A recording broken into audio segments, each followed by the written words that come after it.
Yeah, I'm really kind of scared that those people are going to judge me before they even know me. And if you can judge me before you even know me, how much of a judge are you really? You're right. Because you can't really judge somebody without really knowing me. You know? If you would know my heart, it would really put a jump start to your day. Because I'm going to tell you something. I love these people on the street. I love these people on the street. My heart cries daily. I didn't know my heart had eyes to cry. But I'm going to tell you something. I know why. God. My real name is James Edward Steen. I'm 34 years old. And I have a story to tell about what happened to me whenever I was in the church about maybe 15 years ago. I basically went to a church. I was possessed for 30 minutes, about 30 minutes, and then all of a sudden God got a hold of me before I actually did what I thought about doing, which was basically trying to get a child out of a children's church. But that didn't happen that day. God got my back, took me by the shirt and said, "No, you don't want to do this." And I walked out of that children's church. The children's church pastor called the police, and the police questioned me for 15 hours. And within that 15 hours, I had not had an attorney.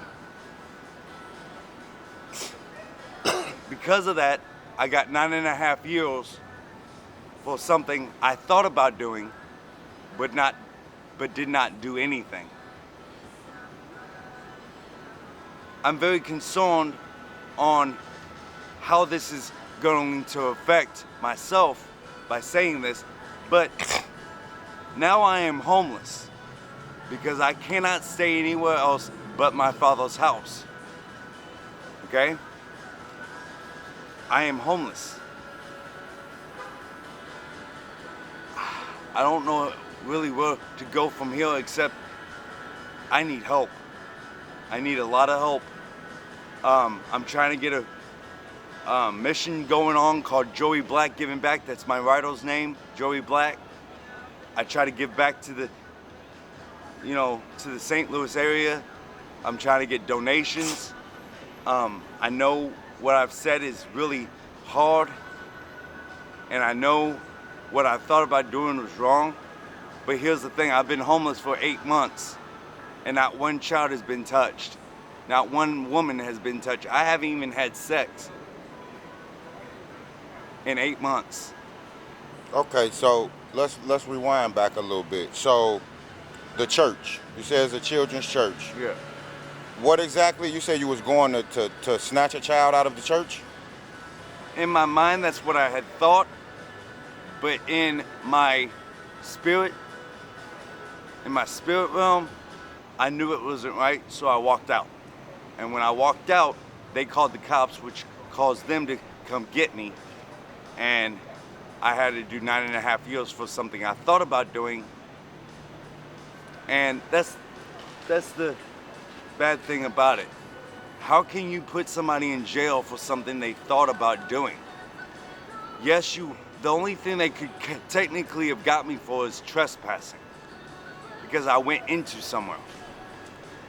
And because I told the cop the truth after 15 hours of him harassing me nonstop for 15 hours, about 15 hours, they ended up causing me a lot of problems in my life. I ended up getting raped in prison. I ended up getting beat up a lot.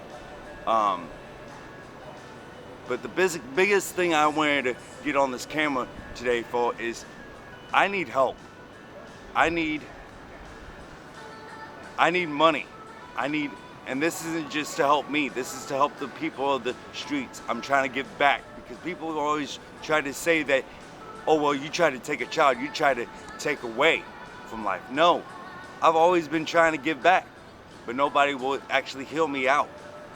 Everybody wants to judge me about, oh, well, you thought about doing this though. How many people think about doing something but don't do it? Okay, If so that's the fact, if you want to put somebody in prison for what they think, let me ask you something. Shouldn't we all be in prison for something we think? If that's the case, let's all get put in prison So for 9.5 years. let's break it down a little bit though. So basically you saying you went into church because you did not snatch a child. You was thinking about it. You shouldn't have went to prison for that, or Right. Do you agree? I mean, you was finna snatch a child though. right, but here's the problem. Everybody has a thought.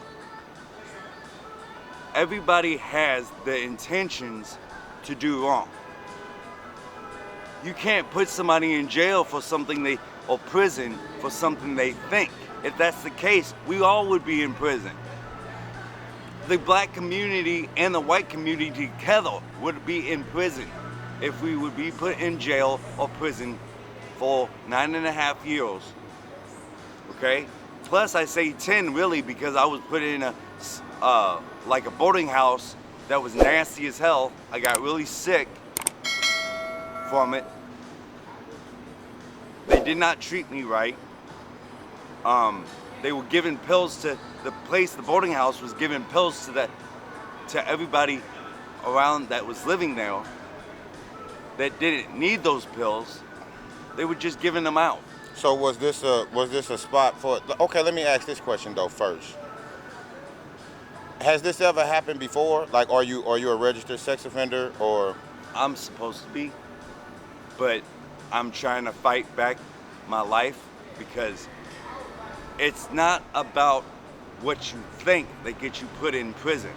It's about what you do. And evidence states this fact. If you are going to get put in prison for something you think, you automatically should be put in prison. Everybody should be put in prison from the get-go. Because how can you put somebody in prison, one person in prison for something they thought, just because you want to question them for 15 hours, with somebody that's not right in their head? At that time, I had a 10-year-old mindset about everything. About the way I dressed, the way I talked, everything. I have a learning disability. So he questioned a man that had a kid mindset that was not able to comprehend that he wasn't my friend. Even though he was saying he was my friend, he's not my friend. Even though he said he was going to send me somewhere like a mental institution that would help me, he did not do that. He sent me straight to prison. He didn't send me to prison, but the judge did. So let's say that your mind didn't click back in, and you said you was in a 10-year-old mindset while you was doing this. What would have been your plans had you actually snatched a child? I don't know, because that's not what happened, so I can't really go into what would have happened. That's just the honesty of my heart talking here. I want to say that I would just walked out still without the child. But then again, that would be a lie because I don't know. I mean, let me ask you something. Tomorrow, do you know what clothes you're gonna wear tomorrow? No, I wouldn't say I do. Okay. Do you know who you're gonna talk to tomorrow? No. Okay. Do you know what food you're gonna eat tomorrow? No. Okay, then how are you expecting me to tell you what I was gonna do whenever I was possessed and then not possessed because God got my heart? Well, that's really what I was trying to get to, like, with the possessed part.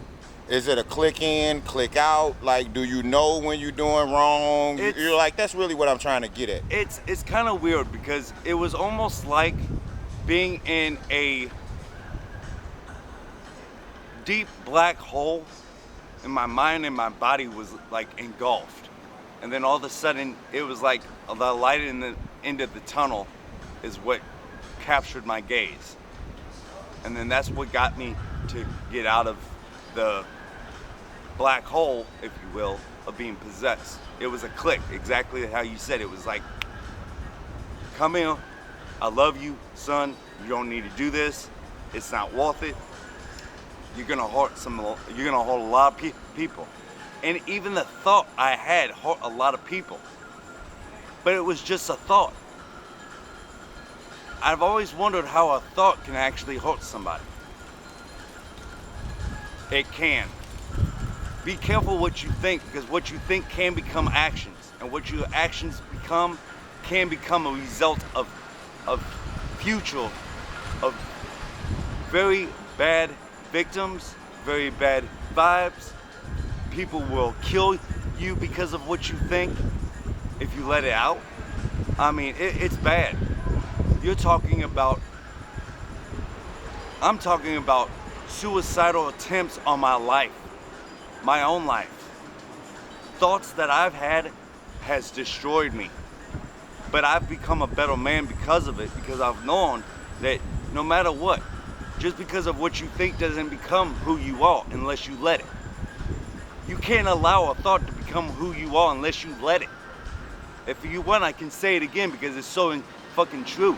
You can't allow what you think to become who you are unless you allow it. If you do, it's you doing it, nobody else. You cannot expect a thought to ruin your life. It's only going to ruin your life if you let it out. Now, I'm not saying don't talk about what you're going through. I'm not saying don't talk about things that are important to you. If you are having a problem, please contact the police. Please contact somebody who can help you. It's from my bottom of my heart. If you are a child molester thinking about hurting somebody, let me tell you right now, it's not worth it. It will kill you. It will kill the other person.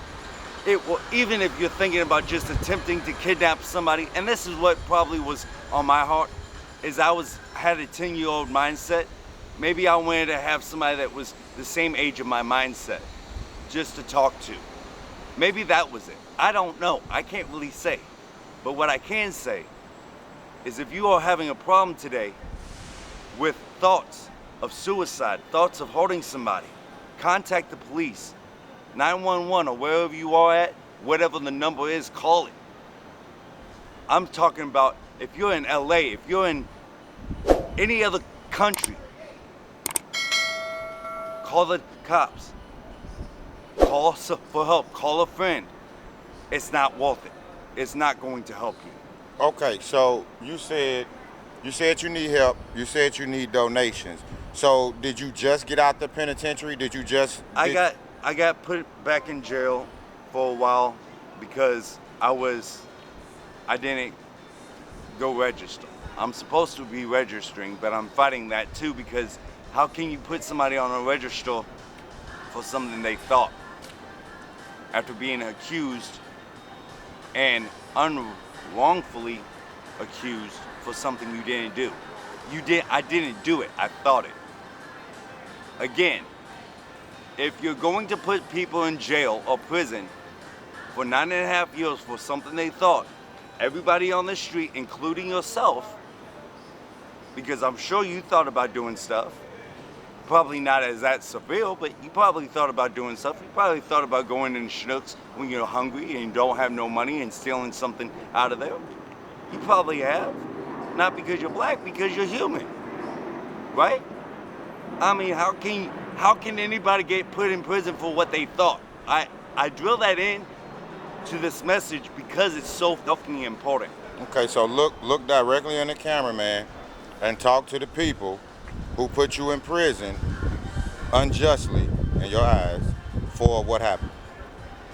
You're wrong. I'm not a child molester. I am a child of God. If you don't believe it, 8.5 months of me being on the streets, not one child had been touched. In fact, a 16-year-old kid that had fentanyl in her and was almost died in my arms, I took to a hospital. I didn't sexually hurt her, even though I could have. Very easily, in fact. I didn't do it. I helped that young lady. There was the young lady that got beat by a black guy that had 3 children in her. That 3 children is safe because I took her to a hospital and they took her to an emergency room and actually helped her. So you had a 16-year-old that was she pregnant with triplets? Is that what No, you're saying? she is 2 different people. There was Okay. a 16-year-old girl that had. So tell us fentanyl. about that. What is a 16-year-old girl out here overdosing? Man, people, this is very important. There are kids out here on the street. 11 years old is the youngest I've ever seen. 16 years old is the age of the little girl that had fentanyl in her. She had overdosed. She had died in my arms and she had died in the arms of the paramedics. She is alive now because of me. So, I got a question for all the people that wanted to put me in prison. How can you put somebody in prison who have saved lives? 3 lives. One of them was a little boy. He was 11 years old. He needed a place to stay. So I took him over to St. Joseph's. I'm telling you this from the bottom of my heart. I would never hurt a kid. I only want to help. That's why I need donations for my ministry called Joey Black, Giving Back. If you guys can help me, please do. So tell us about the mission. The mission is basically a mission where I take my cart and I get donations from anybody, anything, as long as it's not like bread or milk or eggs, something you don't have to cook. These homeless people don't have stoves, they don't have sinks, they don't have microwaves. It's very hard to get a microwave. I need donations, food, anything. Churches, please help me out. There's a church called Hope. If you guys get this message, help me out. I need help. So where can they find you? Is there any information on them to find where you? they can find me where is, do they donate at? How do they help? Basically, I'm on the streets. I'm around here. Please, if you can, tell them where I'm at. I think it's Lucas, right? No, we're on 9th and Pine. 9th and Pine? Oh, that is Locust. 9th and Locust. Okay, 9th and Locust. That's where I'm at. I'll be at 9th and Locust. I'll be in Washington and Tucker. I'll be all down that area. I'm a white boy, but I don't play. I do what I got to do to survive, and I also do what I can do. Put it this way, me and my brother, we are surviving out here. We've gotten a lot of donations. We've ate real good, but I don't want to just have it to where I and he is eating good. We need help to help these other people. Like I said, my real name is James Steen. My writer's name is Joey Black, and my mission name is called Joey Black, Giving Back to the Community. I hope to have people help me, and I hope to have you guys have a God bless weekend and a God bless life. Peace out, and God bless. Appreciate you, Joey. Yeah, you're welcome, man.